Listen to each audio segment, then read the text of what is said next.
वास्तवमा कुन पोजिसनले केटीहरूलाई यौन सम्पर्क राख्दाखेरि चाहिँ उनीहरूलाई चाहिँ एकदमै धेरै चाहिँ मजा आउँछ त साथीहरू। उनीको कतिपय मान्छेहरूले चाहिँ साइडमा बसेर पनि यौन सम्पर्क गर्छन् होइन। जस्तै साइडमा आफू कोल्टे परेर सुत्ने अनि त्यस पछाडि चाहिँ बुढीलाई पनि कोल्टे परेर राखेर चाहिँ यौन सम्पर्क गर्ने पनि धेरै हुन्छन्। र कतिपयले चाहिँ केटीहरूलाई चाहिँ नर्मल माथि उत्तानो पारेर राखेर आफू चाहिँ माथिबाट यौन सम्पर्क पनि गर्छन् होइन।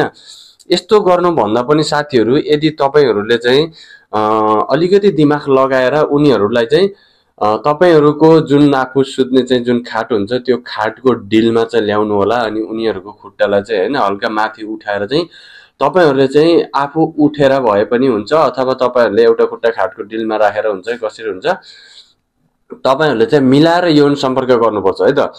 त्यसरी यौन सम्पर्क गर्नु भयो भनेदेखि चाहिँ तपाईहरुको पार्टनरको योनि पनि सबै घर खुलेको हुन्छ र तपाईहरुले पनि जब लिङ्ग चाहिँ योनि भित्र प्रवेश गराउनुहुन्छ त्यतिखेर चाहिँ उनीहरुलाई चाहिँ एकदमै धेरै चाहिँ आनन्द आउँछ क्या। किनकि तपाईहरुको लिङ्ग चाहिँ सबै भित्र जान पाउँछ आफ्नो पार्टनरको। र कतिपयले चाहिँ अब भन्छ नि पुरा खुट्टाहरु अब काँधमा हाल्ने अनि त्यस्तो तरिकाले चाहिँ पछाडीबाट चाहिँ एकदम फोर्स लगाएर पनि यौन सम्पर्क गर्छ हैन। त्यस्तो तरिकाले चाहिँ कहिल्यै पनि नगर्नु होला हैन। किनकि तपाईहरुलाई थाहा छ होला खुट्टाहरु कानमा राखेर यौन सम्पर्क गर्दाखेरि चाहिँ लेडिजहरुको चाहिँ जुन तल्लो भाग हुन्छ हैन त्यो चाहिँ माथि उठेको हुन्छ। अनि माथि उठेको हुनाले चाहिँ तपाईहरुले पछाडीबाट एकदमै फोर्स लगाएर यौन सम्पर्क गर्दाखेरि चाहिँ उनीहरुले चाहिँ पात पनि छोड्छ उनीहरुले ग्यास पनि छोडेको हुन्छ हैन। त्यतिखेर चाहिँ उनीहरुको चाहिँ यदि तपाईहरुको लिङ्गको साइज चाहिँ अलिकति ठूलो छ भने लम्बाइ छ भनेदेखि चाहिँ उनीहरुको भित्रको पाठे घरमा चाहिँ अलिकति घाउ हुन पनि सक्छ है त। त्यसैले साथीहरु तपाईहरुलाई चाहिँ एकदमै नर्मल कुराले गर्दाखेरि नर्मल तरिकाले यौन सम्पर्क गर्दा तपाईहरुलाई पनि मजा आउने लेडिजहरुलाई पनि मजा आउने हैन। पहिला त तपाईहरु चाहिँ आफ्नो पार्टनरलाई सिधै तरिकाले राखेर पनि गर्नु होला यौन सम्पर्क है। किनकि तपाईहरुले त्यस्तो तरिकाले गर्दाखेरि चाहिँ तपाईहरुले आफ्नो हातले चाहिँ माथिको उनीहरुको बुब्सलाई पनि छुन पाउनुहुन्छ र तल पनि यौन सम्पर्क गर्न पाउनुहुन्छ। अनि त्यसपछि चाहिँ तपाईहरुले दोस्रो चाहिँ तपाईहरुले चाहिँ आफ्नो खाटको डिलमा राखेर पनि तपाईहरुले यौन सम्पर्क गर्न सक्नुहुन्छ।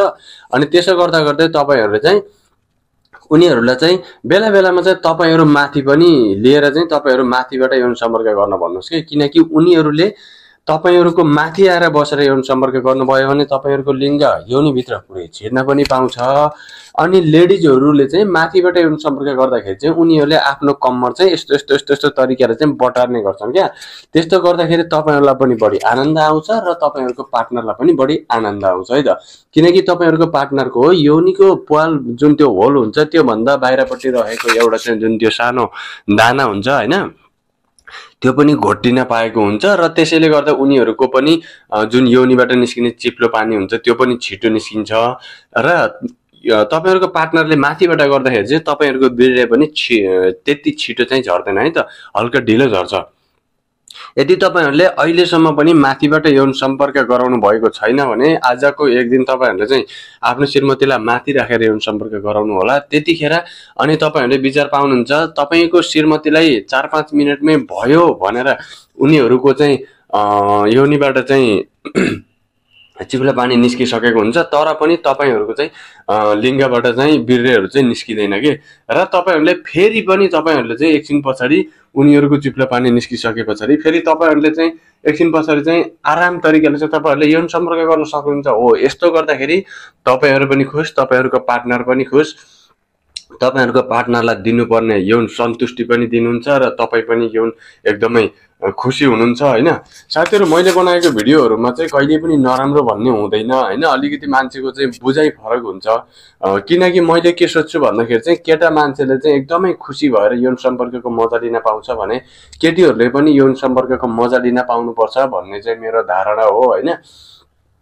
अनि धेरै जस्तो मान्छेहरुलाई चाहिँ मैले आफ्नो पार्टनरको लिङ्गलाई अथवा आफ्नो पार्टनरको चाहिँ योनिलाई चाहिँ खानुपर्छ जिब्रोले खेलाइदिनु पर्छ भनेको कुरा चाहिँ कतिपयलाई मन पनि पर्दैन हैन। तर यो चाहिँ साथीहरु साँचो हो कि यदि तपाईहरुले चाहिँ आफ्नो पार्टनरको लिङ्ग खानुहुन्छ भने अथवा आफ्नो पार्टनरको योनिलाई चाहिँ जिब्रोले छुनुहुन्छ भनेदेखि चाहिँ तपाईहरुले अहिलेसम्म त्यस्तो काम नगरेको भएदेखि मात्र एक दिन मात्र तपाईहरुले चाहिँ त्यो काम गरेर हेर्नुस् तपाईहरुको पार्टनर चाहिँ अघि पछि भन्दा त्यो दिनमा चाहिँ एकदमै धेरै खुसी हुन्छ के। किनकि हामीहरुको जुन यो जिब्रो हुन्छ। यो जिब्रोमा चाहिँ एक प्रकारको केमिकल हुन्छ, तपाईहरुलाई थाहा छ होला। कुकुरको पनि हात खुट्टामा कतै घाउ भयो भनेदेखि चाहिँ उसले बिहान बिहान चाहिँ चाटेरै घाउ निको बनाउँछ हैन। त्यस्तै जो साथीहरु हाम्रो शरीरमा पनि हाम्रो जिब्रोमा पनि एक प्रकारको केमिकल हुन्छ। हाम्रो जिब्रो चाहिँ उनीहरुको जुन भित्री त्यो जुन अंग हुन्छ त्यसमा पुग्दाखेरि उनीहरुको शरीर पनि छिटो तात्छ। हुन्छ नि कतिपयले भन्छ नि मेरो बुढी त यौन सम्पर्क गर्ने बेलामा मरेको लास जस्तो भएर बस्छ, केही पनि इमोसन दिदैन, केही रियाक्सनै दिदैन भनेर भन्छ नि। छुनु पर्यो नि हो, छुनु पर्यो। तपाईहरुले छुनको लागि खानको लागि घिन मान्ने अनि पार्टनरहरुलाई चाहिँ तपाईहरुको हातले कसङ मसङ गरेर छुँदाखेरि चाहिँ यौन सम्पर्क गर्ने बेलामा चाहिँ फिलिङ आउँदैन। छुनु पर्यो नि, उनीहरुको भित्रदेखिबाट उनीहरुलाई एकदम इमोसनमा ल्याउनु पर्यो अनि पो बल्ल यौन सम्पर्क हुन्छ त। त्यतिकै यौन सम्पर्क हुन्छ, त्यतिकै त कुकुरले पनि बाटोमा गर्छ त सोइसै पार्ने हिँड्ने। त्यस्तो हैन नि साथीहरु। यौन सम्पर्क भनेको सुरुमा अलि हल्का छ भनेदेखि घरमा तेल लगाउने, उनीहरुको बुक्समा चाहिँ हल्का हल्का मसाज गरिदिने। केटाहरुले भन्छ अब जति बेसरी चाहिँ उनीहरुको चाहिँ बुप्सहरु अठायो त्यति धेरै चाहिँ केटाहरुलाई मजा आउँछ, केटीहरुलाई मजा आउँछ भन्ने यो कदापि हैन है साथीहरु। तपाईहरुले बिस्तारै बिस्तारै मुलायम तरिकाले चाहिँ केटीहरुलाई उनीहरुको बुप्स अठाउने, छुने, उनीहरुको बुप्सको टुप्पोमा चाहिँ तपाईहरुले चाहिँ सेवन गर्ने हैन, आफ्नो मुखले खाने, त्यो उनीहरुको निप्पललाई छुने अनि उनीहरुको बुप्सलाई बिस्तारै बिस्तारै छुँदा छुँदै तपाईहरु चाहिँ तल योनितिर पुग्ने।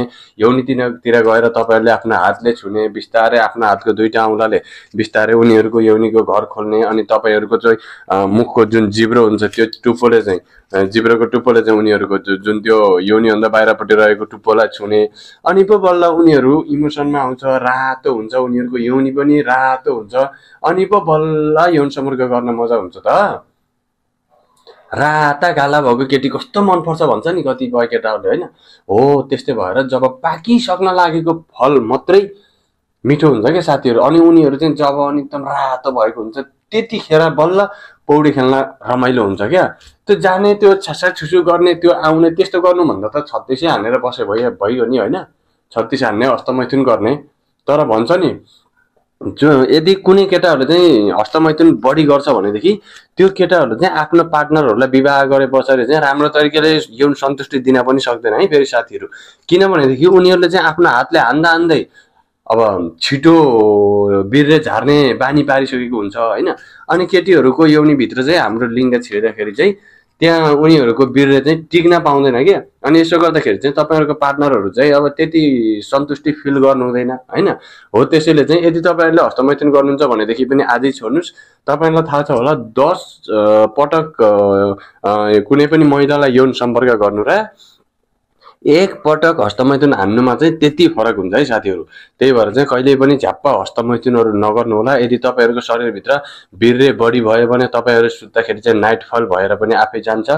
सकेसम्म चाहिँ तपाईहरुले चाहिँ आफ्नो पार्टनरहरुलाई कसरी रियाक्सनमा ल्याउने, कसरी इमोसनमा ल्याउने भन्ने तरिकाले चाहिँ सोचेर तपाईहरुले यौन सम्पर्क गर्नु होला। र तपाईहरुले खाटको डिलमा राखेर हुन्छ कि यदि तपाईहरु चाहिँ खुट्टाहरु हल्का ठराएर हुन्छ कि तपाईहरुले जति धेरै पोजिसन चेन्ज गरेर यौन सम्पर्क गर्नुहुन्छ नि तपाईहरुले हो त्यति नै लामो समयसम्म यौन सम्पर्क गर्न सक्नुहुन्छ क्या।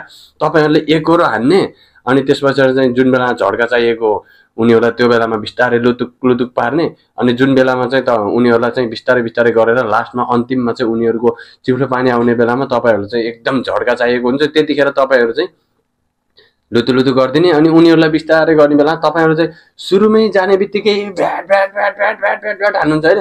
अनि त्यो होइन के साथीहरु भनेको बुझ्नुस्, राम्रो तरिकाले बुझ्नुस्। मेरो यो भिडियो फेसबुकबाट हेर्नुहुन्छ भनेदेखि हेर्नु भएको छ भने फलो गर्नुस्।